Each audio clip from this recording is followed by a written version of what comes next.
Eu vou conversar com a professora Mayumi Narita, ela que é professora de gerontologia e veio aqui para Biocursos para passar um pouco do conhecimento que ela tem para os alunos da Biocurso.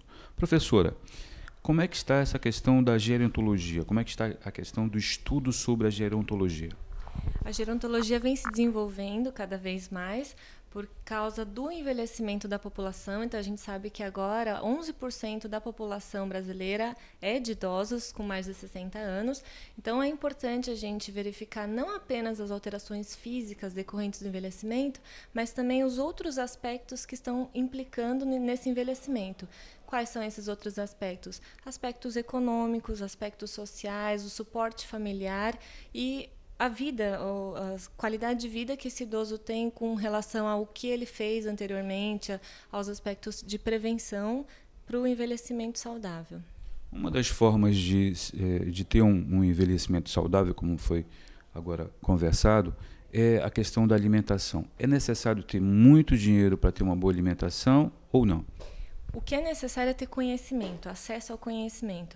Então, saber que tem alguns alimentos que, infelizmente, são mais caros, mas que são necessários, e outros que são mais baratos, mas que devem ser evitados. Então, acho que o importante é o acesso a esse conhecimento e saber que não é preciso ter uma alta condição econômica para ter saúde, para ter uma prevenção com relação ao envelhecimento saudável. Eu estava ontem estava fazendo um lanche e percebi que alguns idosos, olhei rapidamente o que eles estavam comendo, e um casal de idosos chegou até a minha mesa, porque estava tudo lotado, então não tinha mais espaço, pediu, eu assenti, e eles pediram café com leite e pediram pãozinho de queijo. Isso é recomendado para idosos? Inclusive, eu olhei para a fronte da idosa, ela estava transpirando, e olha que nós estávamos num shopping. Isso é recomendado? Isso não tem como a gente avaliar, mas eu acho, na minha opinião, o idoso ele tem que ter uma alimentação saudável, mas também não tão regrada, não tão limitada, porque a gente sabe que chegar no envelhecer já é uma vitória, né? Chegar aos 70, 80 anos, então a gente tem que ter os cuidados quanto ao colesterol, aos triglicérides, evitar comidas que possam propiciar doenças como osteoporose, mas também não se limitar, ter um acesso a alimentações que deem prazer. No caso, acho que esses idosos deviam estar tendo prazer de, mesmo no calor, estar tomando um café quente com um pão de queijo, né? A tua formação é em fisioterapia e tu trabalhas em São Paulo, no Hospital das Clínicas. Quais são as ocorrências mais comuns lá no Hospital das Clínicas em relação a esse teu trabalho? A gente trata muitos idosos com doenças neurológicas, como doença de Parkinson, doença de Alzheimer, muitos idosos que sofrem quedas, porque a gente sabe que a ocorrência de quedas é muito alta na população de idosos, aproximadamente 30% dos idosos sofrem pelo menos uma queda ao ano, e uma queda para o idoso traz consequências graves, não somente lesões leves, mas fraturas e até o óbito. E, normalmente, quais são as orientações que vocês dão a esses idosos? Ou seja, vocês têm um programa que envolve os idosos para prevenção? Vocês têm um programa do pós-atendimento? Que tipo de programa vocês têm lá em São Paulo em relação aos idosos? A fisioterapia ela enfoca preventivamente, então a gente faz orientações de como evitar essas quedas, como evitar que a pessoa tenha algumas doenças como osteoporose. Tem outro enfoque que é de tratamento e outro enfoque de manutenção. Então, se a pessoa fratura, a gente faz a reabilitação, o retorno às atividades funcionais, e após a reabilitação a gente estimula a independência, que esse idoso se mantenha independente pelo maior tempo possível. Então, são programas de prevenção, tratamento e manutenção. Recentemente foi publicado nas nossas mídias, tanto televisivas, como jornal escrito, como as mídias digitais, de que um determinado experimento conseguiu rejuvenescer a célula de um idoso, abrindo uma perspectiva de que daqui a algum tempo, quem sabe daqui a 20, 30 anos, o idoso já não seja essa pessoa de 60 anos, seja uma pessoa de 100 anos, quem sabe até 150.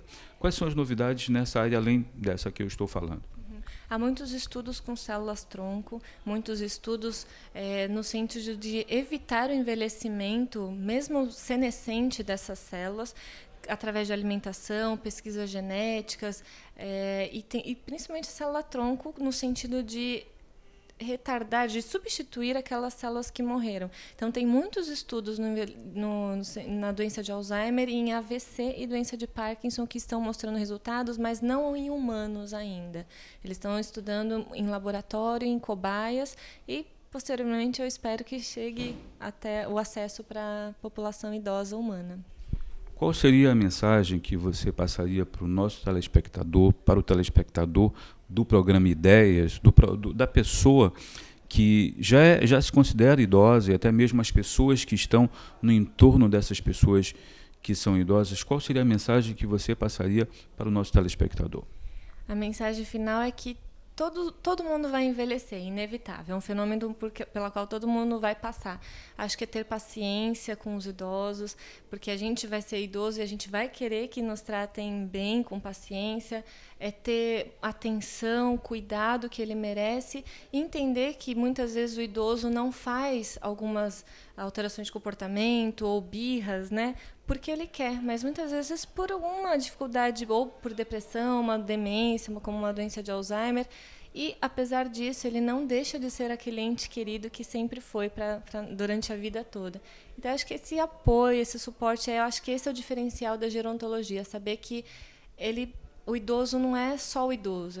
A gente tem que reconhecer que ele tem família, tem todo um passado econômico, as dificuldades, os sofrimentos e as vitórias também. Então, considerar todos esses aspectos ao lidar com o idoso. E para o idoso, qual a mensagem?